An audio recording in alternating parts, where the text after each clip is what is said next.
امید ہے آپ سب خیریت سے ہوں گے۔ اگر آپ نے ابھی تک ہمارا چینل سبسکرائب نہیں کیا تو اسے ابھی سبسکرائب کر لیں اور بیل آئیکن کو دبانا بالکل بھی مت بھولیں۔ شکریہ۔ نمبر 9، کارا پاراش۔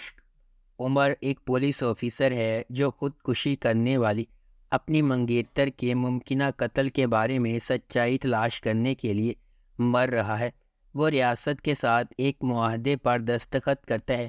وہ چوری شدہ ہیرے تلاش کر لے گا اور بدلے میں قاتل کی شناخت سیکھ لے گا۔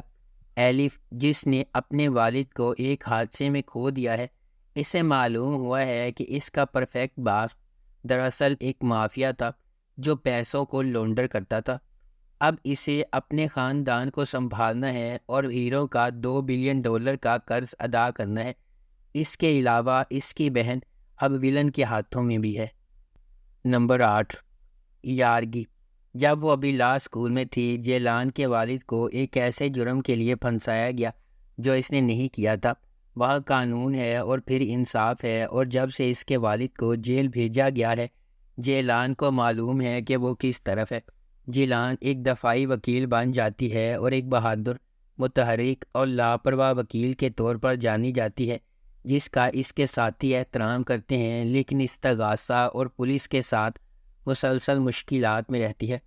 الغاز ایک بے ہدہ پروسیکیوٹر ہے جو کتاب کے مطابق سب کچھ کرتا ہے۔ اس کے والد استانبول پولیس ڈپارٹمنٹ کے قتل عام کے معزز سربراہ ہیں، اور یہ انہی کی طرف سے ہے کہ الغاز کو صحیح اور غلط کا ناقابل فہم احساس ملتا ہے۔ اس کے لیے قانون اور انصاف ایک ہی چیز ہے، لہٰذا جب جیلان کسی کلائنٹ کو صاف کرنے میں مدد کرنے کے لیے بیک چینل کی معلومات ڈھونڈتے ہوئے الغاز کے پاس آتی ہے تو وہ اسے اپنے دفتر سے باہر پھینک دیتا ہے۔ لیکن اس کے بھائی پر قتل کا الزام لگنے کے بعد یہ جیلان ہے جس کے پاس وہ مدد کے لیے آتا ہے۔ نمبر 7، کش اچوسو۔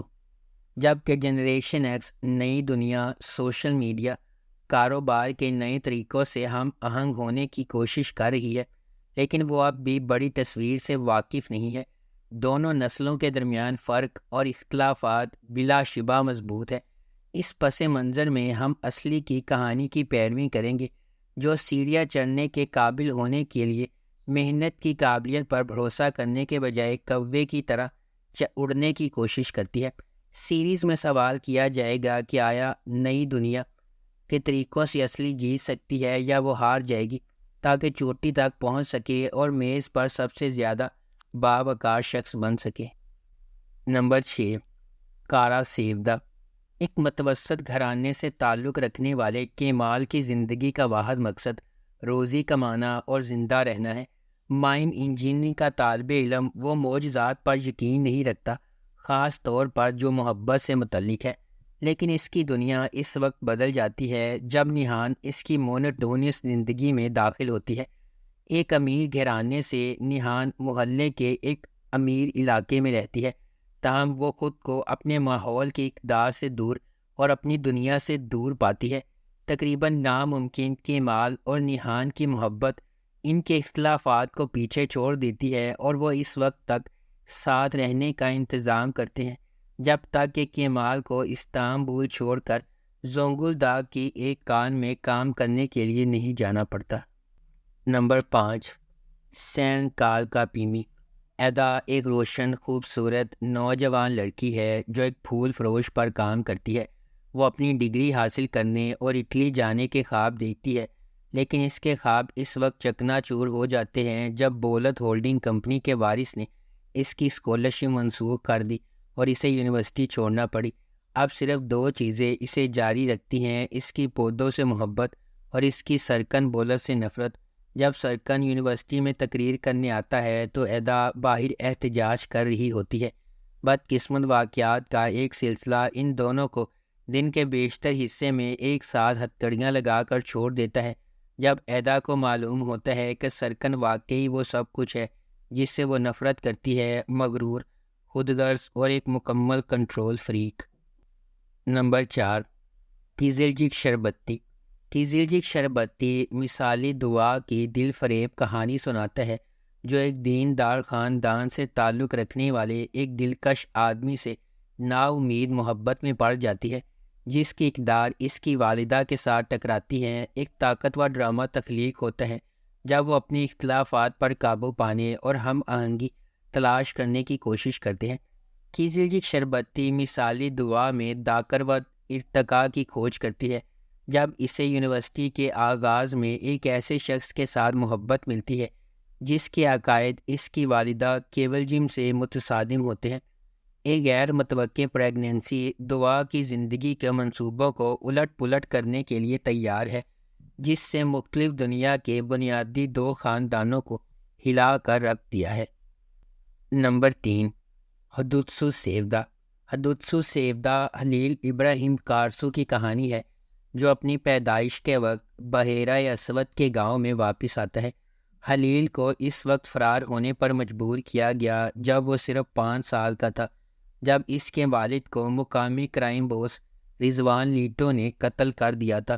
20 سال بعد خلیل اپنی بچپن کی محبت یاسمین سے شادی کرنے گھر واپس آیا ہے، لیکن جب رضوان کا بیٹا یاسمین کو قتل کرتا ہے تو اس کا مشن بالکل نئی سمت اختیار کرتا ہے۔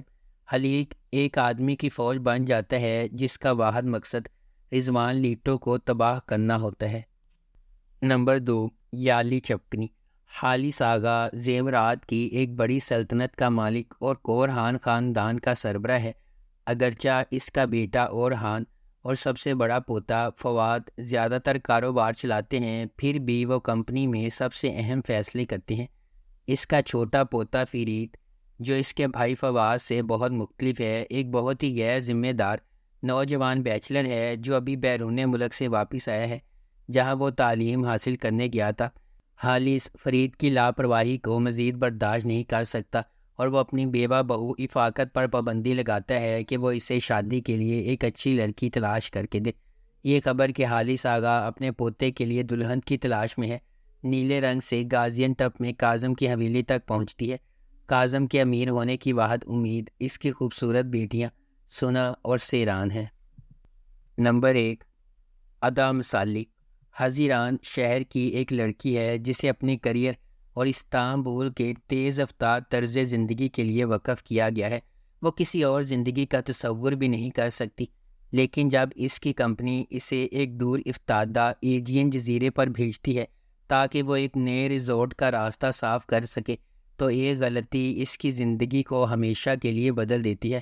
پوئراس ایک سادہ آدمی ہے جو لوگوں سے زیادہ فطرت کی طرف راغب ہے، ایتھلیٹک، وسائل سے مالا مال لیکن سماجی طور پر عجیب۔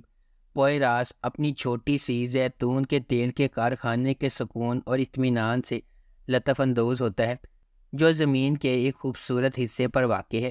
بدقسمتی سے بالکل وہی جگہ ہے جہاں حزیران کی کمپنی اپنا ریزورٹ بنانا چاہتی ہے۔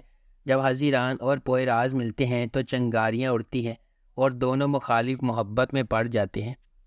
اگر آپ کو ہماری یہ ویڈیو پسند آئی ہے تو اسے لائک کریں، شیئر کریں اور ہمارے چینل کو سبسکرائب کرنا بالکل بھی مت بھولیں۔ شکریہ۔